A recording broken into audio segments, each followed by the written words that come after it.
최대 고객이 누구냐? 바로 중국이 된 거죠. 이 달러를 낮추게 됐다는 얘기는 오페크의 결속력이 이제 무너지게 된다는 것을 의미합니다. 그럼 우리는 어떤 생각을 할 수가 있겠죠? 모든 실패는 다 핑계라고 보시면 됩니다.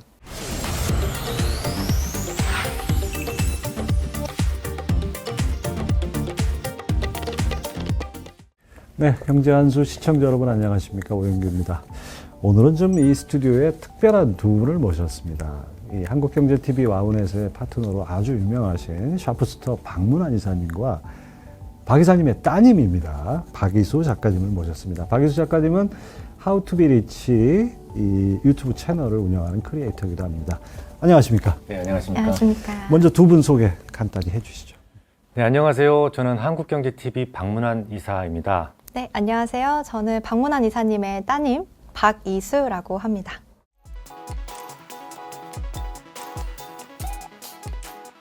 부녀 간의 협업으로 바로 이 책을 내셨다는 것. 이것이 이 제목부터가 벌써 이제 딱 눈길을 끄는데요. 어떻게 기획하셨는지부터 궁금해요. 이 책이 탄생하게 된 계기는 저의 억울함으로부터 탄생을 했습니다. 억울함이요? 네. 뭐죠? 억울함이? 제가 처음에 경제 공부를 하겠다라고 딱 마음을 먹고 나서부터 아버지께 질문을 한다고 굉장히 많이 아버지를 괴롭혔어요. 근데 아버지가 뭐 물론 그때마다 항상 답변을 잘 해주시기는 하셨지만 제 귀에는 외계어 수준으로 들리더라고요. 외계어? 네, 너무 이제 용어부터가 어려우니까 이해하기가 어려운 거예요. 근데 아버지께 그래서 그게 무슨 말이에요? 라고 여쭤보면 그런 기본적인 것들은 모르는 사람이 없다. 그거 다 넘어가라. 이렇게 말씀을 해주셔서 분명히 모르는 분들이 많을 텐데 하는 그런 억울한 마음이 들더라고요. 그래서 그러면 내가 경제를 잘 몰라도 투자는 잘 해보고 싶은 그런 사람들을 좀 대변해보자 라는 마음을 이제 먹게 됐고 좀 아버지에 대한 어떻게 보면 반감 반, 또 저 스스로에 대한 도전의식 반이었던 것 같아요. 코로나 이후에 그 주식에 새로 처음 접하신 분들이 많으니까 주린이라고 보통 표현하잖아요.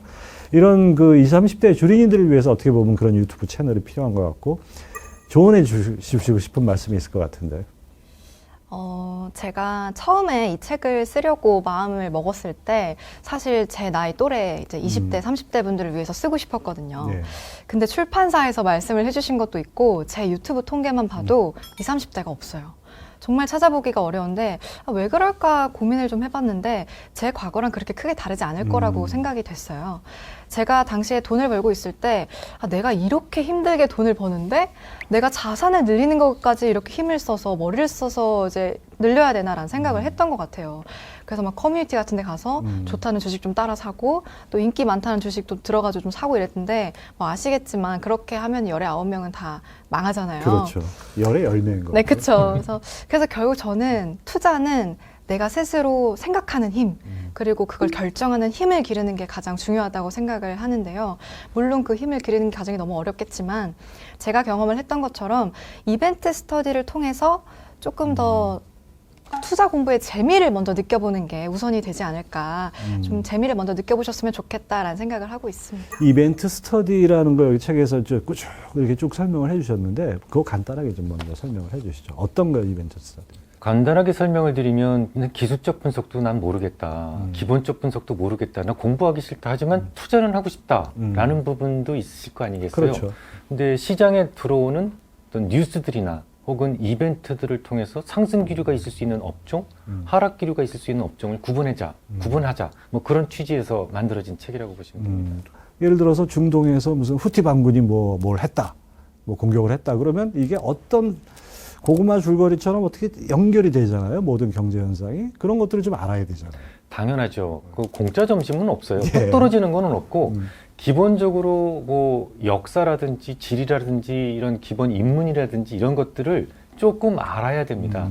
그러기 위해서 많은 경험치가 필요하죠. 그렇죠. 그 경험치에 도움을 드리려고 쓴 책입니다. 근데 뭐 20, 30대는 경험치가 생길 시간이 별로 없잖아요. 그 경험치를 어떻게 보면 이 책을 통해서 좀 빠르게 습득할 수 있는 그렇죠. 그런 계기가 될 수 그런 있겠네요. 목적으로 쓰여진 책입니다.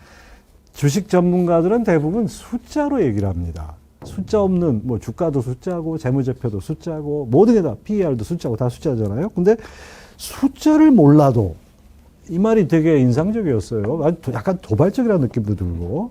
그래서 이 숫자를 몰라도 정말 가능하다. 이 아까 가능하다고 단언하셨는데 왜 가능한 겁니까? 숫자를 몰라도 된다라는 말씀은 드린 적이 없고요. 숫자를 몰라도 괜찮다는 거지 괜찮다. 숫자가 필요가 없다는 건 절대 아닙니다. 저희 아버지께서도 전문가라면 숫자로 얘기를 해야 한다라는 말씀을 되게 많이 해주셨고 실제로 책을 보셔도 아시겠지만 뭐 여러 데이터들도 나오고 또 여러 숫자가 나와요. 근데 중요한 건 그런 어떤 여러 가지 이벤트들을 좀 부담 없이 읽고 좀 부담 없이 습득할 수 있는 태도가 아닐까 생각을 합니다. 네, 그렇습니다. 하여튼 뭐 우리가 매일 듣는 것이 환율도 숫자고 금리도 숫자고 뭐 성장률이나 물가 상승률이나 모든 게 다 숫자로 돼 있는데 사실 숫자만 봐서는 별 의미가 없고 그것이 어떤 함의를 갖는지 그걸 해석하는 게 중요하잖아요. 그렇죠. 바로 그게 이벤트 스터디라고 해석해도 네, 될까요? 맞습니다. 뭐 예를 들어서 이런 경우가 있어요. 중국에서 그 유커드를 다시 네, 허용을 네. 한다. 그렇죠. 그러면 당장 어느 쪽을 봐야 되느냐, 그런 뉴스를 봤을 때 어느 쪽을 봐야 되느냐라는 건데, 그때 이제 유커들이 크루즈선으로 온다. 근데 크루즈선으로 오는데 제주도로 온다.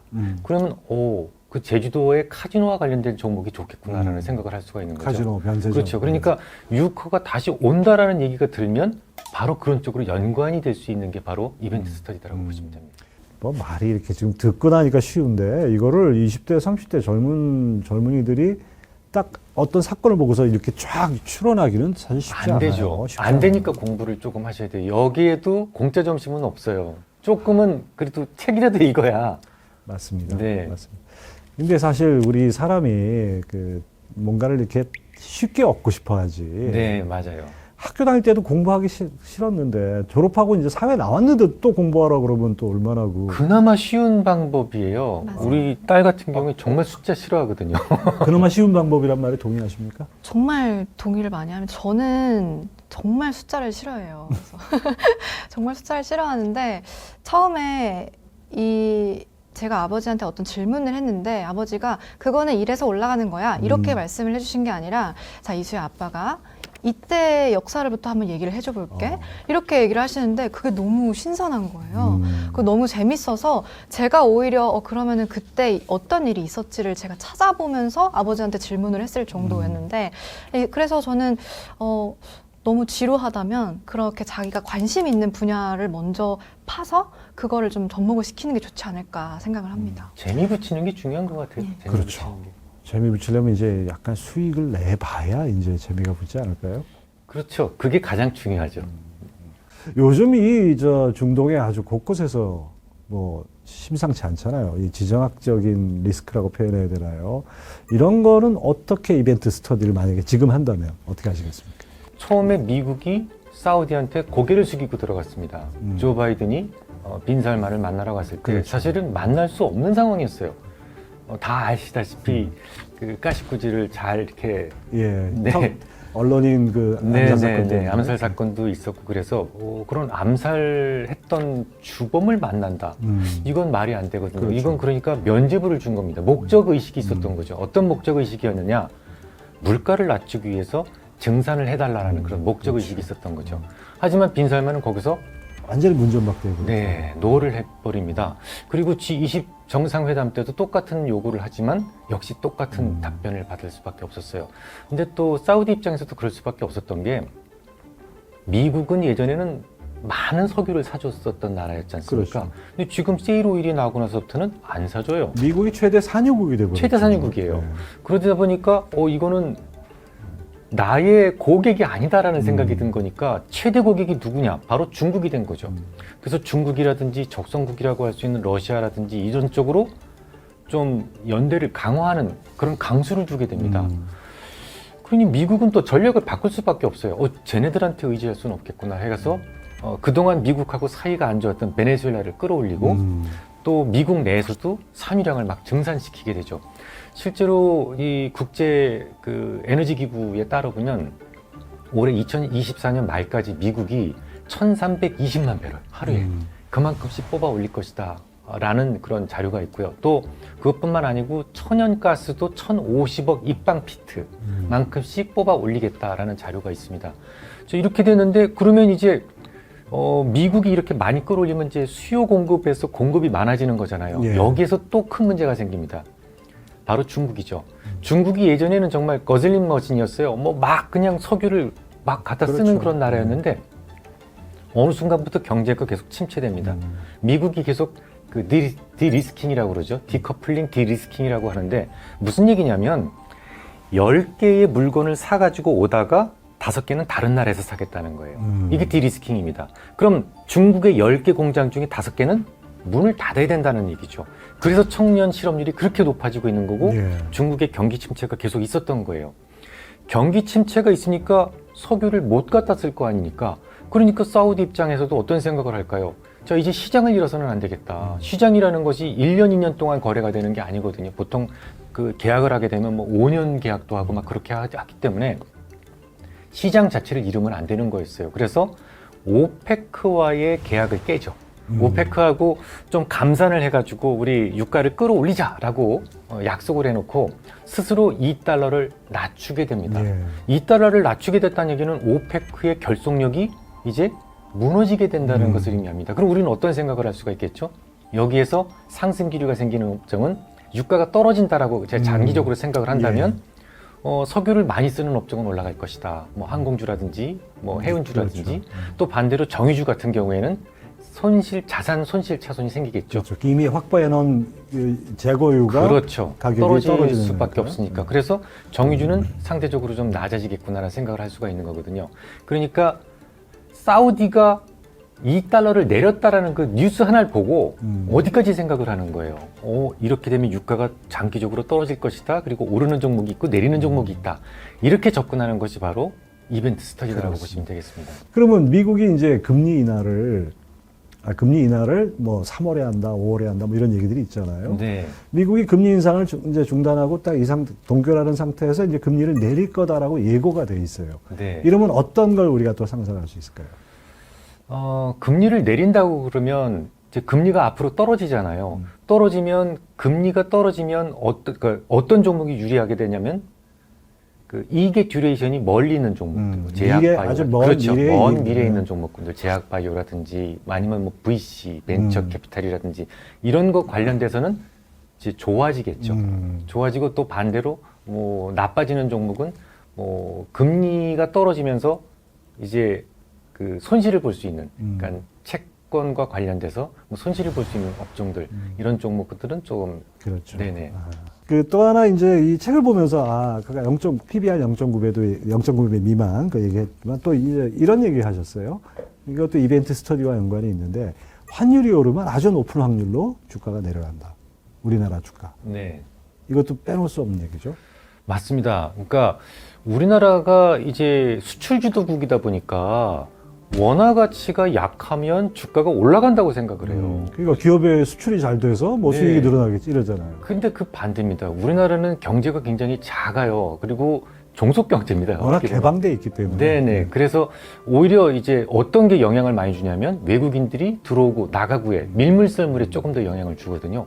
그러다 보니까 외국인들이 들어오게 되면 원화 가치가 높아지고 그렇죠. 원화 가치가 높아질 때 주로 주가가 올라갑니다. 환율이 내려갈 때 네네네. 다시 말해서 반대로 환율이 올라간다는 건 외국인들이 빠져나간다는 뺀다는 얘기거든요. 얘기고. 요즘에 외국인들이 빠져나가면서 환율이 많이 올랐지 않습니까? 그러면서 주가가 조정을 쭉 보이죠. 그게 영향을 정말 많이 줍니다. 그래서 그런 기본적인 거시지표에 대해서는 방향성을 기본적으로 알고 있어야 돼요. 그러니까 그런 측면에서 보면 우리는 우리 시장에서 원화로 주식을 사고 팔고 하지 않습니까? 우리는 원화만 생각하면 되는데 외국인 입장에서는 환율에 따라서 이게 달라지다 보니까 우리는 해지 수단이 없는, 외국인이 들락나가서 해지 수단이 없는데 그들은 환율이라는 해지 수단이 있어요. 네, 그렇죠. 이게 자체가 어떻게 보면 좀 약간 좀 대등한 게임이 아닌 것 같은 생각이 듭니다. 대등한 게임이 아니지만 또 그들이 무조건 유리하다고 볼 수는 없어요. 네, 우리도 개인 투자자로서 얼마든지 유리한 선택을 할 수 있기 때문에 모든 실패는 다 핑계라고 보시면 됩니다. 제가 그동안 핑계만 댔습니다. 모든 게 다 내 탓이요. 사실 투자를 하면서 예전에 뭐 김수환 추경 하셨던 건 내 탓이요. 네, 이거를 내 탓이요. 생각하면은 뭔가 좀 달라지지 않을까라는 생각도 들어요. 이 책을 보면서 그런 생각이 들었습니다. 시간이 갈수록 무조건 떨어집니다. 통장에 들어있는 돈은 그냥 강탈당하는 거예요. 매년 조금씩 환율이라든지 금리라든지 유가라든지 이런 것들은요 기본적으로 전체 종목의 70%의 영향을 줍니다. 뭐 ETF를 한번 시장을 사봐야겠다라는 생각을 해서 하긴 했지만 내가 결정을 한 것이니 나의 실력이 맞다.